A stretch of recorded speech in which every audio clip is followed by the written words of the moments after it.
ফ্রিতে পাওয়া জিনিসের কেউ কদর করে না, এই ভিডিওটি তার প্রমাণ। দেখেন কি একটা আমি অবস্থা। একটা জিনিস খুব ভালো করে খেয়াল করলাম, এই আমি ব্যতীত তুমি সবাইকে সম্মান করো, সবাইকে কদর করো, শুধুমাত্র আমাকে একটু সম্মান করো না, একটু কদর করো না।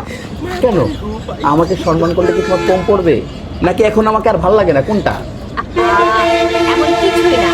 শোনো, আমি আসলে কথাগুলি বলতে চাই না, কিন্তু তুমি যেটুকু চাইলা তাই একটু বলি। আমি আমার বাপের বাড়ি ছেড়ে আসলাম, শ্বশুর বাড়ি পাইলাম। তারপর আমি আমার আম্মুরে ছেড়ে আসলাম, বিনিময়ে কি পাইলাম? শাশুড়ি পাইলাম। আব্বুরে ছেড়ে আসছি, তার বদলে শ্বশুর পাইলাম। বোনরে ছেড়ে আসছি, তার বদলে ননদ পাইছি। আবার ভাইরে ছেড়ে আসছি, তার বদলে আমি দেবর পাইছি। কিন্তু আমি এমন কিছুই ছাইরে আসি নাই যার বদলে আমি তোমারে পাই। তার মানে কি দাঁড়াইলো? তোমার আমি একদম ফ্রিতে পাইছি, ফ্রিতে।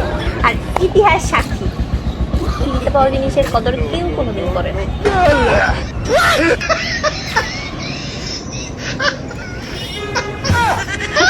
बच गया साला। কষ্ট পাইও না।